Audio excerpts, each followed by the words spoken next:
Welcome friends, আমি Sumanta. Edtech tutorial চ্যানেলে তোমাদের সকলকে স্বাগতম।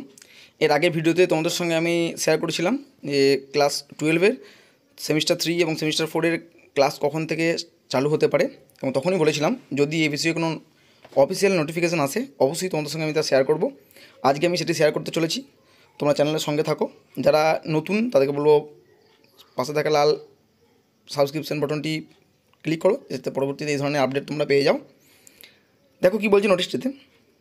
13 তারিখ গতকাল নোটিশটি পাবলিশ হয়েছে। কী বলছে? Considering the limited duration in semester system and for promoting the teaching learning process, the undersigned is to notify all the head of the institution under the purview of the council to start the class of semester 3 in the academic year 2025-26 from first week of April 2025। অর্থাৎ 2025 সালের এপ্রিলের প্রথম সপ্তাহ থেকেই semester 3 অর্থাৎ যারা class 12-এ উঠবে, class 11-এ পরীক্ষা দিলে তাদের ক্লাস চালু করার জন্য বোর্ড থেকে নোটিশ দিয়ে দিয়েছে। প্রত্যেকটা স্কুলের হেডমাস্টার মশাইদিকে এই নোটিশ দেওয়া হয়েছে।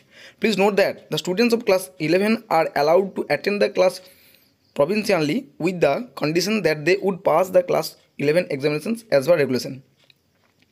কারা ক্লাস করতে পারবে? ক্লাস 11-এ যে সমস্ত ছাত্রছাত্রীরা পরীক্ষা দিলে তাদেরকে আপাতত থার্ড সেমিস্টারের জন্য ক্লাস করতে দেওয়ার হবে।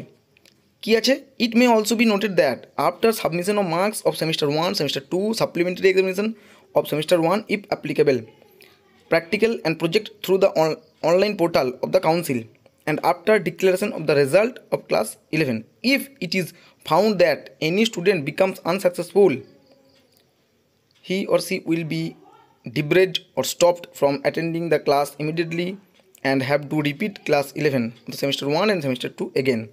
অর্থাৎ ক্লাস সবাই করতে পারবে এবং রেজাল্ট বেরোনোর পর অর্থাৎ স্কুল থেকে সেমিস্টার 1, সেমিস্টার 2 এবং যারা সেমিস্টার 1-এ ব্যাক পেয়েছো তাদের সাপ্লিমেন্টারি জমা দেওয়ার পর যদি দেখা যায় যে কেউ 11টা ফেল করেছো বা ডাজ নট পাস, তাকে তখনই ক্লাস স্টপ করতে হবে এবং পুনরায় ক্লাস 11-এর পড়াশোনা শুরু করতে হবে সেমিস্টার 1 এবং সেমিস্টার 2-এর জন্য। আজকে এই ছিল আপডেট।